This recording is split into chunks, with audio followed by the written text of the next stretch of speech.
Season 4 is here, and if you haven't already heard, Minion Necromancer is now the best class in the game. Here I'm bringing you the absolute best leveling build for the Minion Necro, regardless of whether you're playing the Seasonal Realm or the Eternal Realm. So you can breeze through the 1 to 50 leveling process in just a few hours. This build is so powerful that you can clear the World Tier 3 Capstone Dungeon as low as level 30, and you can clear the World Tier 4 Capstone Dungeon at level 50, probably even earlier. The best thing about this build over others is that it buffs your minions damage so much more than other summoner builds out there, so they can really dominate. They hit so hard and they are invincible with this setup. Also, this build generates a hell of a lot of essence, more than the other necro builds out there, so you're never standing around doing nothing. The amazing thing about this leveling build is that it only requires one codex aspect, which can be obtained really quickly from a dungeon, so you can focus the rest of your time leveling up. I'll place a link for the build planner down in the comments below. So let's go over the core gameplay loop of the build. Essentially, you want to start an engagement by using your ultimate ability, Army of the Dead,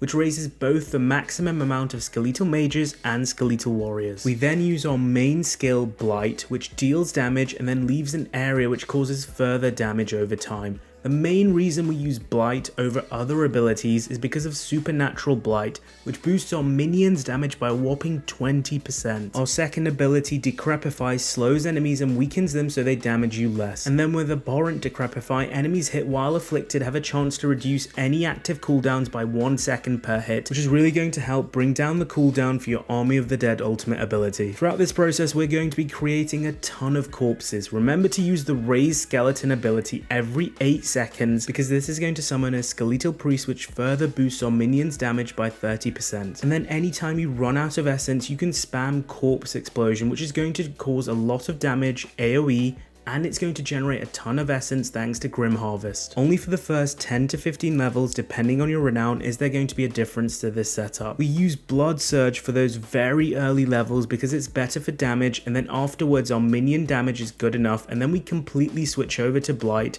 by taking out our 5 points into Blood Surge and putting them straight into Blight. So let's go over our skill tree. So we want to put 1 point into Bone Splinters and 1 point into Enhanced Bone Splinters. We only use this ability for the first 20 levels or so, and then afterwards, as you can see, it's not even on my toolbar anymore. It is good very early game for generating essence for using Blood Surge, but then later on we don't use it, but we still need those 2 skill points to unlock the rest of the skill tree. If you're under level 15, then initially put your next 5 points into Blood Surge, and then afterwards switch it to Blight, because from that point onwards your minions are strong enough to carry your damage. Remember to put 1 point into Enhanced Blight and 1 point into Supernatural Blight as well. Put 3 points into Hewed Flesh so we generate more corpses, and then we can generate corpses whilst damaging bosses as well. Initially put 1 point into Corpse Explosion and 1 point into Enhanced Corpse Explosion. Eventually you will want to max out Corpse Explosion to 5 out of 5 for the purpose of this leveling build. Then put 3 points into Grim Harvest to maximize essence generation.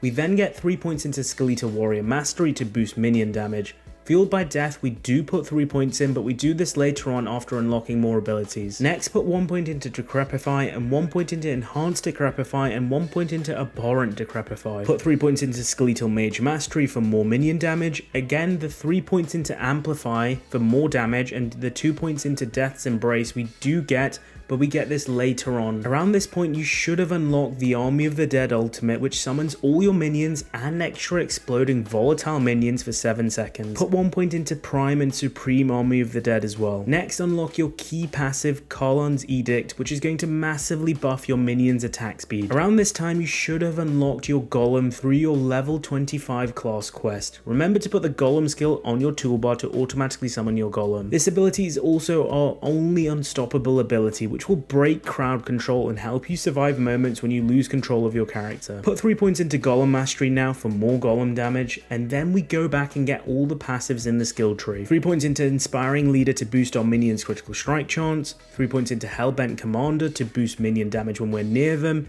3 points into Reaper's Pursuit to boost movement speed, and then 1 point into Gloom so we can unlock 3 points into Terror. Remember, Blight and Decrepify slows enemies, so this will boost both our and our minions' damage. Remember to go back and also maximize Amplify and those 2 points into Death's Embrace if you didn't get them earlier. In terms of our Book of the Dead, for our Skeletal Warriors we get the Reaper node, so we generate more corpses. For our Skeletal Mages, we use the Shadow Mages, so they deal more damage per active mage. Then finally for our golem, we use the blood golem, so it gets 50% more damage when it's healthy. The only aspect worth actively chasing in this build is the aspect of reanimation, which provides a 25 to 40% damage boost to your minions simply for them being alive, which they will be, trust me. I've actually put this on my two-handed weapon because it provides a 100% bonus, so as you can see it provides 50 to 80% instead of 25 to 40%, but whilst you're leveling, you're going to be replacing your weapon constantly, so I'd actually recommend putting it on your amulet slot, which you don't replace as often, but you still get an appreciable 50% bonus. Other aspects that are good for the build are actually from drops, so they aren't necessary whilst leveling, but good ones to look out for include aspect of the Unyielding Commander, which boosts minion damage by a whopping 90% when Army of the Dead is active. This is insane for bosses as simply like a nuke button. We also have aspect of the Coldbringer, which allows your mages to randomly summon blizzards around the battlefield. And then we have aspect of the Occult Dominion, which I haven't gotten myself yet, but it actually increases the number of skeletal minions we have, which is huge as many of our skills scale their damage and attack speed on the number of minions that we have. In terms of gear, don't worry about this too much whilst leveling. Look for the highest DPS weapon first and foremost.